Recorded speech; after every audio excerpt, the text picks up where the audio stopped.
Bueno, aquí nuevamente nos acompaña, agradecemos que esté con nosotros el dirigente político, analista, Enrique Ochoa Antich. ¿Cómo está? Gracias por estar con nosotros. Muchos temas que abordar, ¿no? En esta oportunidad. Siempre hay temas. Hola Michelle, contento de verte. ¿Leíste mi novela? No la he comenzado a leer, Ahí está te la lo cosa, ¿viste? confieso. La Mal tengo hecho. allí porque he estado, pero sí he leído muchas de las críticas de la novela. Lo veo Bueno, usted colocando. tienes esa deuda conmigo. Tengo esa deuda. Apenas, por eso no, apenas la lea, le doy mis consideraciones. Vamos a aprovechar la oportunidad. ¿Cómo va cómo van las críticas de la novela? Bueno, yo no he seguido mucho la pista. Tú sabes que este país además está un poco como muerto en esa materia de actividades, al menos yo no Literaria. las sigo mucho, literarias y eso. Las librerías son cada vez más poquitas y la lectura se ha disminuido mucho, pero bueno, eso es tema eso es harina de otro costal. Yo no Mire, había querido aceptarte la invitación porque me estoy dejando la barba y le digo a los espectadores que cuando empieza a crecer la barba, pues uno está ahí, como tú sabes, medio descuidado. bueno, Entonces no quería comenzar a hacer el programa de esta manera. Pero me parece que los acontecimientos, como te escribí hace unos días, ayer, como te escribí ayer, bueno, quizás los acontecimientos ameritan que se pueda ayudar con algunas opiniones, porque efectivamente son bastante graves. Y por cierto que la primera advertencia que iba a hacerle, te iba a hacer a ti, pero en realidad más a los amigos opositores que nos estén escuchando, es que yo que siempre trato contigo de cada vez que tú me pones a hablar mal de la oposición, yo busco la manera de hablar mal del gobierno y trato de hacer el uno por uno. mm, Bueno, en esta oportunidad creo que lo que está en juego es el país, unos compatriotas, y más allá de las pertenencias políticas o de las posiciones que se tengan, creo que hay que asumir una actitud muy clara, siguiente al respecto de lo que está pasando. aquí yo creo que siento como cierta encrucijada. Uno se mete en el debate de las redes sociales y puede enloquecer, porque entonces ahora me hace recordar y rememorar este momento como el del Esequibo cuando hubo aquella consulta. Entonces, bueno, decía, he leído gente que dice, bueno, si usted sigue o se pone al lado de la narrativa del gobierno, porque ellos lo ven, hay sectores que ven esto como que eh, es algo partidista, digamos, la defensa de nuestros connacionales. Entonces, bueno, usted es chavista, ¿no? Entonces parece que hay gente que quiere llevarnos a esa encrucijada, ¿no? Cuando aquí es un lugar común, indiferentemente de cómo se piense. ¿Cómo lo ve usted? Fíjate que en 2015, cuando Obama aprobó el decreto aquel declarando las amenazas para Estados Unidos, yo reclamé, todavía estaba en la MUD. Yo me fui de la MUD en el 2016, cuando hubo la deriva hacia las protestas del 17 y todas aquellas cosas que ocurrieron, y las muertes de cientos y tantos de compatriotas de lado y lado. Pero en el 2015, yo recuerdo que yo planteé al interior de la MUD la idea de que la oposición escribiera su propio documento y se lo dirigiera a Obama, Ujú. protestando y reclamando ese decreto. Y eso lamentablemente nunca se escuchó. El único que al final creo que terminó por redactar algo fue Henry Falcón, que en ese momento estaba un poco distanciado de la MUD, Ujú. y sin embargo la presentó como una iniciativa personal propia. Yo decía que debíamos haber hecho un esfuerzo de recoger firmas por parte al menos de un sector suficientemente vasto de la oposición, porque yo sabía que rechazando ese decreto estaba un nuevo tiempo, estaba incluso Primero Justicia, estaba sin lugar a dudas Acción Democrática, que era una sola en ese momento.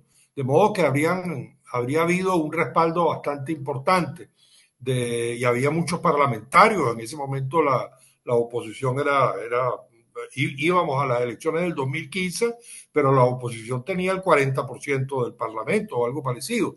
De modo que habría habido la firma de muchos parlamentarios de oposición, que era muy importante porque esas medidas a veces en el extranjero no se comprenden mucho desde Estados Unidos, desde Europa, nos ven de una manera quizás a veces errada, tergiversada, no se dan cuenta de la peculiaridad de la realidad venezolana y lógicamente que se legitiman esas medidas en la medida en que la oposición las apoya. Se legitiman Sí. esas acciones por parte de Estados Unidos en la medida en que la oposición las apoya.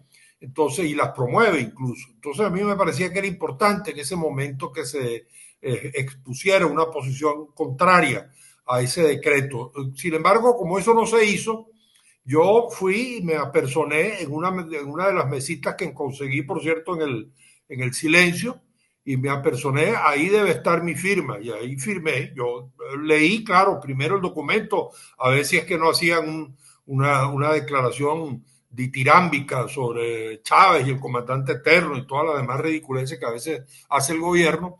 Bueno, sí, como vi que era una declaración bastante ponderada, una carta bastante, un telegrama, una carta que se le estaba dirigiendo a Obama bastante ponderada, pues me pareció que podía firmarse y la firmé.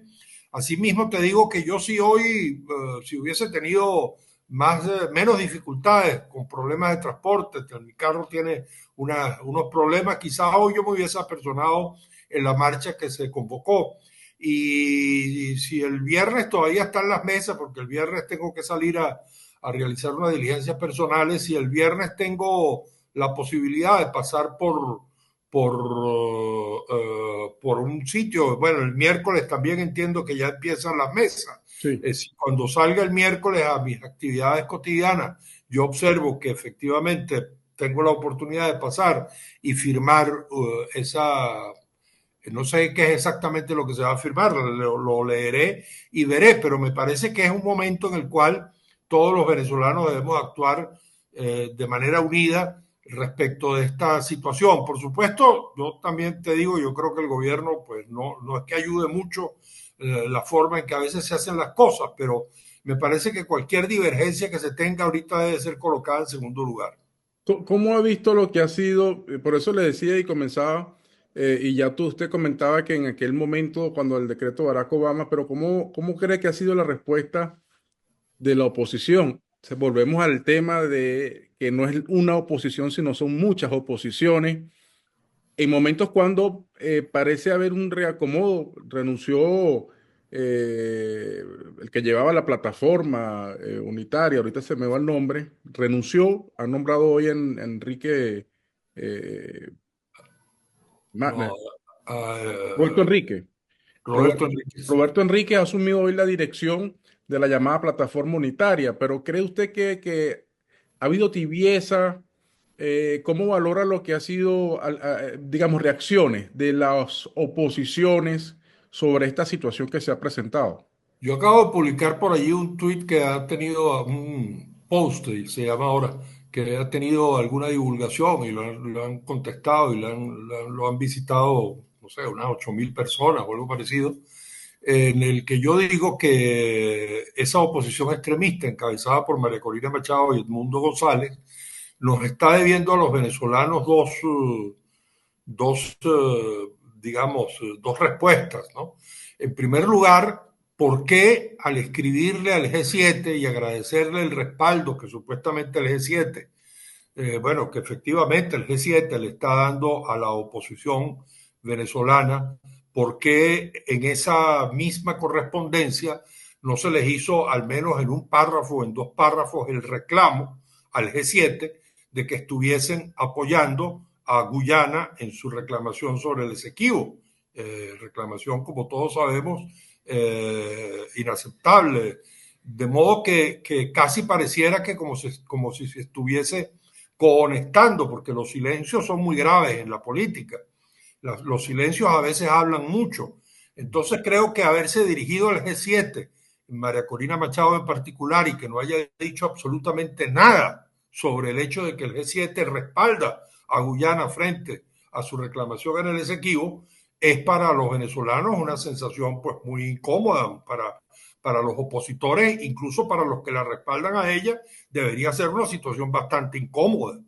Y por el otro lado, creo que efectivamente nos está debiendo una, una explicación de, bueno, ella respaldó las sanciones, que ya eran suficientemente graves, que era ya algo suficientemente grave, haber respaldado la revocación de la licencia para Chevron, que al final de cuentas lo van a pagar todos los venezolanos, lo vamos a pagar todos los venezolanos, en particular los más pobres, los más débiles sociales. Y además van a fortalecer las corrientes autoritarias del gobierno y dictatorialistas del gobierno, de modo que al final ni siquiera como una estrategia política sirve eso que se está haciendo por parte de ese sector cada vez más minoritario dentro de la oposición, tengo la impresión.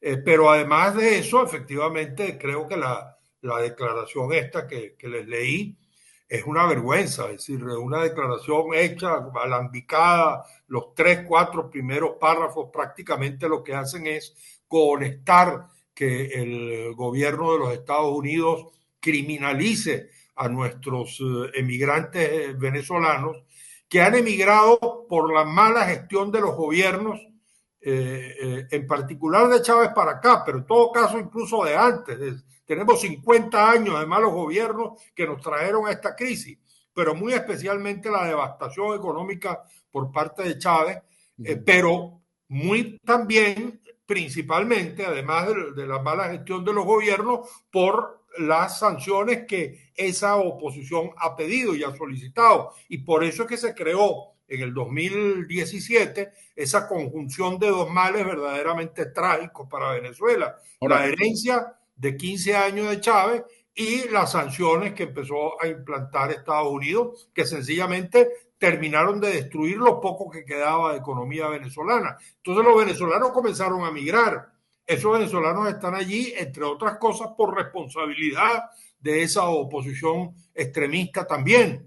Entonces resulta muy insatisfactorio que no digan nada y que acepten, porque de alguna manera lo dicen allí, que ellos tienen derecho a aplicar sus leyes, que esta cosa, la ley de 1798, se pueda aplicar, que les permite al presidente de los Estados Unidos actuar sin respetar el debido proceso. Y eso pues es contradictorio con lo que yo he estado sosteniendo desde siempre, porque yo me opuse a las sanciones tanto colectivas como individuales. pero es decir, ¿usted cree que María Corina de alguna manera o este sector, hay que hablar de María Corina y el mundo, porque María Sí, Corina claro. y el mundo lo Sí. firma? Entonces, es un comunicado tibio. ¿Usted cree que ella No es se pone al tibio, lado? Se es de pone al lado de respaldo, Trump. es de respaldo a Trump. No es tibio, es de respaldo a Trump. Y yo, fíjate que me he estado cuidando tengo ya varios meses que prácticamente ni siquiera pronuncio el nombre de María Corina Machado, porque, bueno, siempre dicen, igual que cuando que a veces me dicen los chavistas, es que tú tienes un problema con Chávez y lo que tienes es la amargura porque Chávez llegó al poder y la izquierda que tú representabas, de la izquierda democrática y tal, no lo hizo, etcétera. Como si uno estuviera haciendo política basada en obsesiones y en asuntos personales. Yo no tengo ningún problema ni con la memoria de Chávez, que la historia juzgará, ni con María Corina Machado en términos personales. Yo creo que hay un juicio político de dos fenómenos que han sido Pero, destructivos para el pero país. no Ahora, nos yo sí desviemos creo del que ya en tema. esta oportunidad hay que referirse a una declaración que firmaron Edmundo González Urrutia y María Corina Machado, que es una declaración prácticamente de respaldo a las acciones que ha venido llevando adelante Trump contra venezolanos. Yo no dudo que pueda haber entre esos 238 venezolanos que hayan cometido algún delito, pero lo natural habría sido que se les hubiese sometido a un juicio en los Estados Unidos. Y si quieres podemos hablar de lo que yo pienso sobre cómo debe reaccionar Venezuela frente a situaciones como esta, ¿no? ahí estamos en varios puntos. El mundo respalda esto, aparece hoy, por cierto, en el Consejo de Derechos Humanos de la ONU nuevamente. El mundo perdió la brújula. ¿Qué está jugando el mundo allí? La gente se pregunta, o sea, está de turismo, aparece por allí, María Corina le marca la pauta. O sea, Bueno, todos sabemos de la campaña que bueno, pero usted no lo sabía, o no, usted o se sea, dio yo lo cuenta dije después. muchas veces, que lo dije muchas veces, que Edmundo González Urrutia estaba siendo titarizado por María Corina. Lamentablemente uno pensaba que en algún momento había algún tipo de personalidad en ese señor como para poder desprenderse después de las cosas que había estado diciendo bastante diferentes a las de María Corina Machado. Pero fíjate que todo esto lo que comprueba es algo trágico para la oposición venezolana y para Venezuela. Yo tengo la impresión de que si María Corina Machado hubiese efectivamente logrado llegar a Miraflores dentro del contexto de un régimen autoritario como este, de partido-estado, como el que tenemos, con el control absoluto por parte del chavismo, de los otros poderes y de la Fuerza Armada y la presencia en las gobernaciones, etcétera, la situación que tendríamos hoy en Venezuela sería muchísimo peor que la que estamos teniendo y que inclusive la que vamos a tener si las sanciones contra Chevron o la revocación de la licencia de Chevron tiene efectos en los venezolanos, porque en este contexto un cambio político sin lograr un acuerdo es sencillamente llevar al país a una confrontación violenta. Es decir, eso que estamos viendo con estos señores o muchachos, o jóvenes, o venezolanos, compatriotas, la gran mayoría de los cuales te aseguro que son gente inocente, que está ahorita detenida en unos calabozos, en un campo de concentración en El Salvador. Una vergüenza para los latinoamericanos que un país de América Latina se haya prestado para ofender a los nacionales de otro país latinoamericano. Bueno, eso que estamos viendo allí habría terminado ocurriendo aquí en Venezuela, una confrontación armada, una confrontación violenta Que entre los venezolanos. María Corina eso era lo que hubiese garantizado ella, una confrontación armada. Claro, porque En dentro de un el- régimen, porque en un país normal, en un país donde hay digamos, unos acuerdos básicos, en Argentina, Milei tiene todos los problemas que tiene, pero Milei no es ni la cuarta parte de lo que habría provocado María Corina Machado en Venezuela, porque el régimen político en Venezuela es un régimen de partido-estado, como te digo, donde un partido tiene el control absoluto de todos los poderes. Entonces es necesario llegar a un acuerdo con él. Por eso es que a veces yo soy muy pesimista con el futuro inmediato de Venezuela, porque a ahora, veces siento que con el gobierno que tenemos y con la oposición que tenemos es muy difícil lograr ese acuerdo que se requiere. Ahorita está ahí un ejemplo. Tenemos este problema frente a Trump. Todos deberíamos estar actuando de acuerdo, unidos, todos los venezolanos, para lograr enfrentar esta situación tan indignante. sobre esa precisión, usted lo que quiere decirme, y a ver si lo interpreto, es que si María Corina hubiese sido, en ese caso, en un caso hipotético, es decir, si ella hubiese sido la candidata en este momento, digamos, o ella ha estado pujando para una confrontación armada en el país. Ese es el objetivo de ella, en el fondo. Ella hubiese terminado generando una confrontación, Si ella hubiese sido la un candidata. colapso, un colapso institucional. Si hubiese llegado a Miraflores, no habría llegado a Miraflores, el gobierno no lo hubiese permitido de ninguna manera, ni siquiera ganando las elecciones, habría podido el gobierno no le habría permitido llegar a Miraflores. Esa es la verdad verdadera, hablando a calzón quitado, como se dice.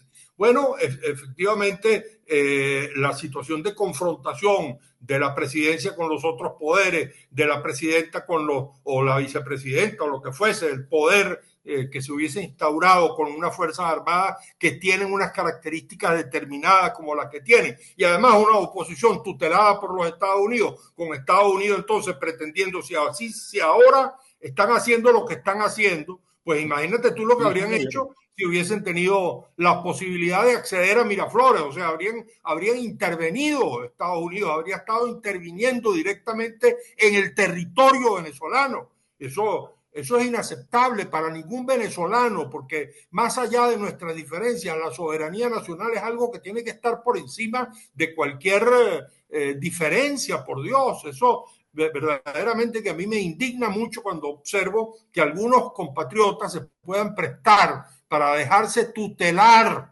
por, así como me molestaba cuando venía Fidel y le empezaba a dar charlas y conferencias a los venezolanos y le empezaba a dar recomendaciones al comandante Chávez y todo lo demás, que me parecía también inaceptable que se presentaran en el lado presidente y empezaran a hacer programas como si él estuviese haciendo política nacional. Pues así mismo me indigna que una oposición pueda aceptar ser tutelada por los Estados Unidos. Eso es inaceptable. En este contexto, bueno, el mundo, bueno, aparentemente no juega nada allí. Ya realmente es una cosa. ¿Cómo ve el escenario para el 25 de mayo? Esta coyuntura nuevamente que se está presentando. ¿Cómo ve a la oposición de cara al Bueno, 25 de mayo? Porque, bueno, se han presentado propuestas. Entiendo que hay un reacomodo allí. Además de yo eso, quiero, antes porque ya veo que estamos abandonando un poco el tema este de las sanciones y eso, yo te quiero subrayar lo siguiente, antes de que entremos al tema electoral propiamente y político, menudo de la vida cotidiana de los venezolanos. Yo siempre me opuse, creo que fui de los pocos opositores que dijo de manera clara que se oponía no solamente a las sanciones colectivas, sino a las sanciones individuales. No fui de los pocos, pero fuimos muchos, pero la inmensa mayoría de los opositores cayó en la trampa, a mi modo de ver, de aceptar esa idea un poco truculenta según la cual los Estados Unidos o cualquier otra potencia internacional podía, digamos que se debía rechazar que una potencia sancionara al país, a la nación, a la economía venezolana, pero que sí se le podía permitir que sancionara a unos venezolanos. Además, por delitos que estaban supuestamente cometiendo aquí en Venezuela. Las recompensas y todas aquellas ridiculeces de los Estados Unidos, inaceptables, indignas, infames de los Estados Unidos, y es inaceptable, indigno e infame que un venezolano pueda conectar y aceptar que eso pueda estar ocurriendo. Está basado supuestamente en delitos que se cometieron en Venezuela. Es decir, ningún país puede tomar decisiones punitivas contra unos venezolanos que supuestamente, por ejemplo, cometieron unos delitos en unas protestas, en unas marchas que reprimieron, etcétera. Para eso el país tiene que ser soberanamente capaz de sancionar a esos connacionales. Y siempre dije, la única manera como uno puede aceptar que haya una sanción a un venezolano en otro país, es decir, una sanción, me refiero a una medida punitiva desde el punto de vista judicial, es que ese ciudadano venezolano haya cometido un delito efectivamente en otro país. Por eso que a veces se hablaba del tema del narcotráfico. Bueno, si se efectivamente determinaba que un venezolano, un general de la Fuerza Armada, estaba incurso en un delito de narcotráfico, quizás podía aceptarse una decisión por parte de los tribunales de Estados Unidos. Pero en ese caso, siempre dije, incluso siendo culpable, esa persona, porque todos somos inocentes hasta que se demuestre lo contrario, ese es un principio fundamental de la democracia liberal que dice los Estados Unidos que defiende. Entonces, todos somos inocentes hasta que se demuestre lo contrario. Por lo tanto, incluso si es culpable, tiene que tener el derecho a la defensa, porque tienen que demostrarle esa culpabilidad. Y siempre dije que el Estado venezolano tenía la obligación como Estado de representar incluso a ese venezolano culpable. Si un venezolano comete un delito en otro país, el consulado, la embajada de ese país tiene que estar al tanto de lo que le pasa a ese compatriota y ahora, tiene que asegurar que el debido proceso se le cumpla. Y en este caso, pues ha sido violado de manera flagrante todo lo que está establecido en la Declaración Universal de los Derechos Humanos y todo lo demás. Así es, quiero aprovechar también, y ya que entra allí, que en esta ley que ha desempolvado Trump, que es del año 1798, también plantea en estas consideraciones que han hecho, han dicho no, que en Venezuela hay un régimen, un narcorrégimen, el Tren de Aragua y toda esta mezcolanza de cosas, donde por cierto vimos a María Corina diciendo no, que sí, que aquí el Estado está relacionado con el Tren de Aragua y esa narrativa. ¿Qué cree usted de esta acusación tan grave que hace el gobierno de Donald Trump? Esto forma parte de una campaña para malponer al país, para Pero es que criticar. la única manera como Estados Unidos puede justificar el uso de esa ley para tratar digamos, de resolver de manera más eficaz el problema de la inmigración, porque Trump durante la campaña prometió y prometió que en 24 horas, yo no sé cuánto tiempo, iba a sacar a millones de inmigrantes, como si eso fuese tan sencillo. Entiendo que los hispanos son ya la primera minoría de los Estados Unidos, ¿no? Y son fundamentales, además, como todos sabemos. Incluso los trabajadores indocumentados son fundamentales en la economía norteamericana. Entonces ahora, para por lo menos, si no es 1 millón, son 280 venezolanos que lo saca de allá, tiene que tener las manos libres, porque allá mal que bien, y eso es verdad, creo yo que hay que reconocérselo en los Estados Unidos, hay unas instituciones, hay una cierta regla de juego que Trump incluso está violentando. Yo siempre veo todos los días el noticiero de CNN o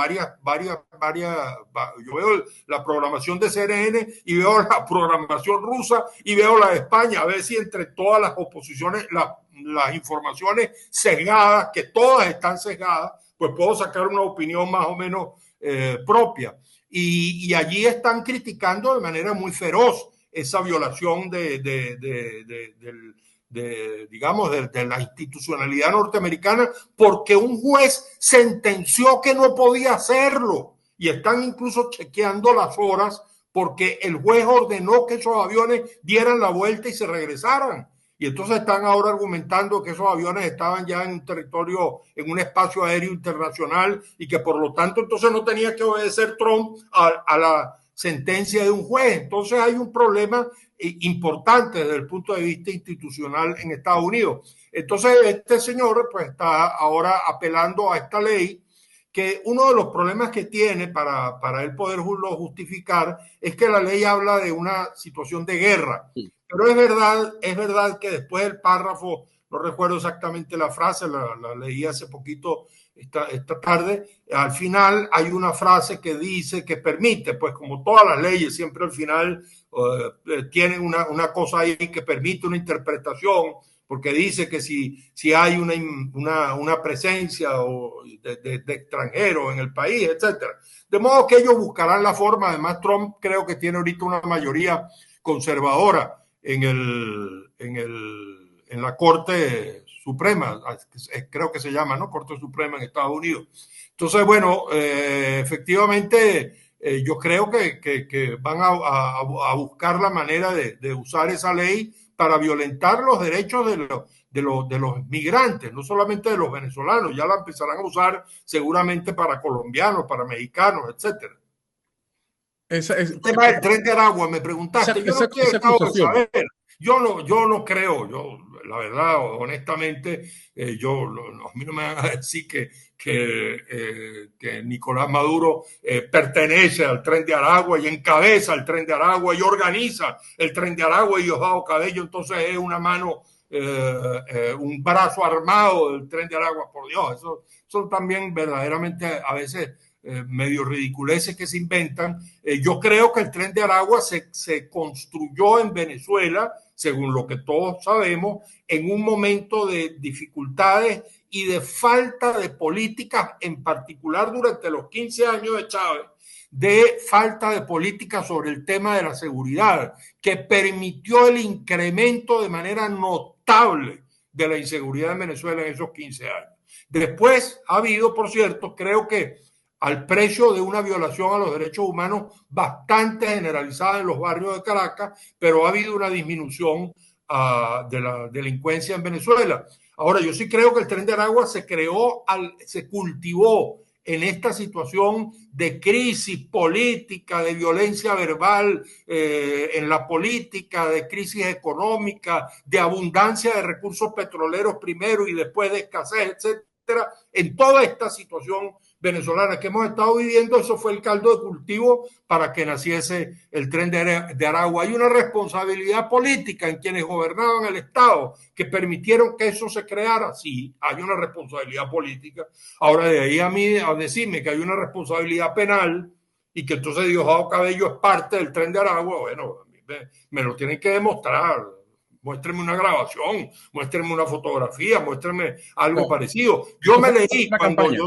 yo te lo he dicho varias veces, cuando salieron las recompensas, yo agarré el documento del fiscal Barr, recuerdo que se llamaba, que por cierto ahora es adversario de Trump, fue adversario durante la campaña electoral de Trump, pero ese fiscal, tú te recuerdas que fue con base en una información, en un informe, en una investigación supuestamente que él había hecho sobre el tema del narcotráfico en Venezuela, etcétera, que a partir de allí se justificaron las recompensas contra Maduro, Cabello y Padrino. Bueno, yo me leí ese documento desde la primera letra a la última, en español y en inglés, y la verdad es que ahí no aparece absolutamente nada que pueda establecer una responsabilidad penal de estos señores. Entonces, bueno, por Dios, las cosas en términos penales se tienen que probar, ¿no?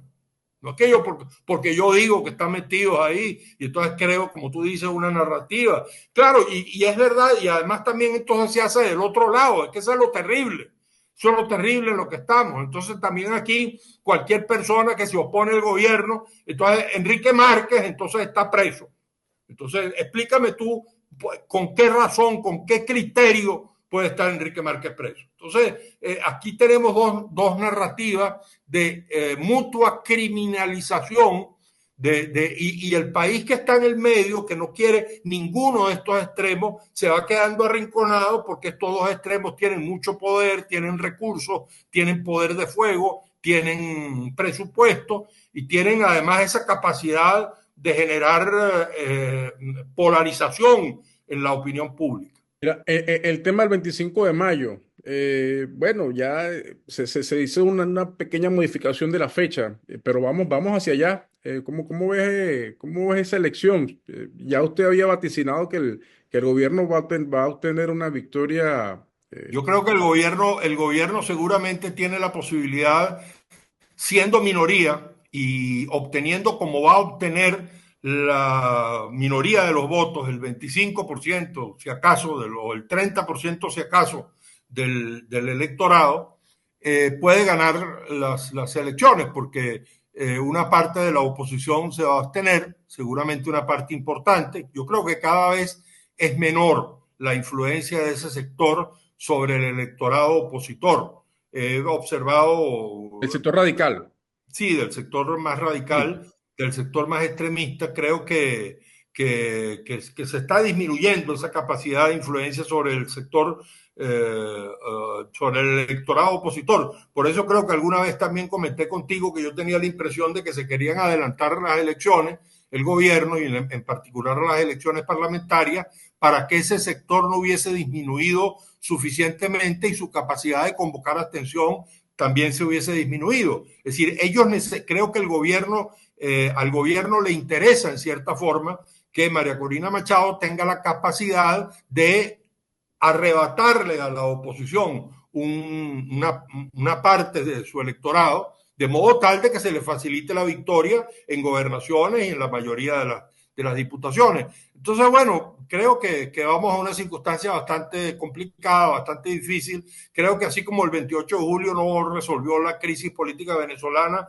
estas elecciones tampoco las van a resolver. Las elecciones son en cualquier democracia un momento en el cual el régimen político se resetea, cambia, hay alternancia republicana, si gobierna un rato la izquierda, después gobierna la derecha, gobiernan los ricos, después gobiernan los pobres, hay un programa más vinculado con el tema de creación de riqueza, hay otros programas más vinculados con el tema de repartición de la riqueza desde el punto de vista social, y creo que esos recambios que se producen en una democracia normal, pues hacen que los procesos, que los sistemas políticos se renueven y siempre tengan oxígeno y puedan seguir sobreviviendo como han sobrevivido algunas democracias durante siglos. Entonces, lamentablemente, creo que en Venezuela el gobierno no termina de entender que esto es así, y creo que o bien quizás está buscando crear un pequeño, una oposición que gire alrededor de un poder hegemónico del partido Estado, o también la oposición no ayuda porque, bueno, lo que vamos a tener quizás son 2 o 3 alianzas opositoras. Yo confío que en algunos estados puedan aparecer algunas individualidades.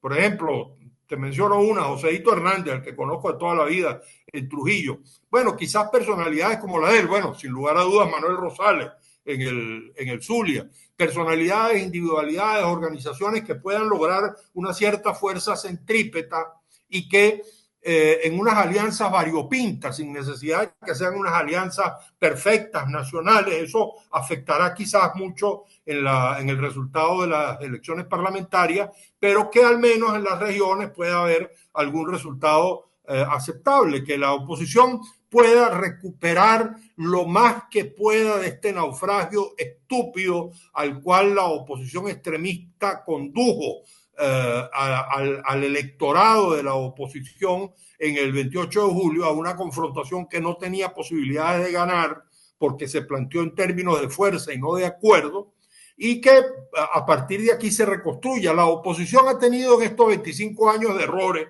también muchos aciertos, y la hemos visto caerse en el ring y levantarse. Se cayó en el 2005 y se levantó en el 2006, y en el 2007 estábamos ganándole al más poderoso Chávez las elecciones del referendo de la Constitución. Y después así, pues la oposición ha caído y se ha levantado muchas veces. Pues ojalá que aparezca finalmente, ya no es para los de 70 ni los de 60, pero que los de 50 y los de 40 sean capaces de construir esa oposición que intentamos construir y que tuvimos en algún momento del 2006 al 2015, una oposición que iba transitando por la vía democrática, construyendo, acumulando fuerzas, acumulando poder, y que busque un acuerdo, que los muchachos de 30, 40 y 50 busquen a los de 30, 40 y 50 en el chavismo y digan ese pleito que había entre María Corina y Maduro y entre Juan Pablo Guanipa y Diosdado Cabello, ese pleito no nos sirve a nosotros ni a los de 30, 40 y 50, y que esos jóvenes políticos que están tratando de abrirse un camino en la política entiendan que tienen que hablar, conversar y ponerse de acuerdo, porque es la única manera de sacar al país adelante. Bueno, muchas gracias. Lo que veo también es que usted está arrepentido de haber votado por el mundo. Usted por lo que veo. Siempre me hace esa pregunta. Es que tú sabes que las cosas se evalúan en su momento. Yo no voté por Chávez, por ejemplo, pero yo comprendo que la gente en su momento haya votado por Chávez. Si yo siempre le he hecho mucha broma a mis amigos que votaron por Chávez, que ahora están en contra, yo les digo, si tú hubieses tenido una bola de cristal y hubieses visto en el 98 todo lo que iba a pasar después hasta hoy y la destrucción y devastación del país, habrías votado por Chávez. Bueno, siempre se me quedan callados. Nadie puede ver el futuro. Entonces uno escoge las decisiones acertadas o no en el momento. Yo pensaba que podíamos, a partir de esa mayoría que se estaba constituyendo opositora en las elecciones del 28 de julio, se podía lograr un deslinde. Fíjate que ahora se está produciendo. Ojalá que Un Nuevo Tiempo, Capriles, el MPD, incluso un montón de partidos que, por cierto, están ilegalizados. A mí me parece inaceptable que el MAS esté inhabilitado. Me parece inaceptable que se está diciendo que el MPD va a ser inhabilitado y que no va a tener tarjeta para estas elecciones. Eso me parece a mí una cosa verdaderamente incomprensible. Partidos que han probado una y otra vez su vocación democrática y su vocación de buscar un cambio por la vía pacífica y por la vía del entendimiento. Entonces, bueno, ojalá que todo este sector que se está desprendiendo de la plataforma y otros sectores que están aquí, Lápiz, Conecarri, etcétera, Centrados y otras fuerzas, Conde con el Benjamín Rauseo, etcétera, todos los que están en el centro puedan conformar una alternativa democrática para un cambio en paz, que es lo que le conviene a los venezolanos y a Venezuela. Bueno, muchas gracias, Enrique Ochoa Bueno, Antich. gracias, Michelle. Un abrazo, pues, fuerte. Me debes la lectura de la novela.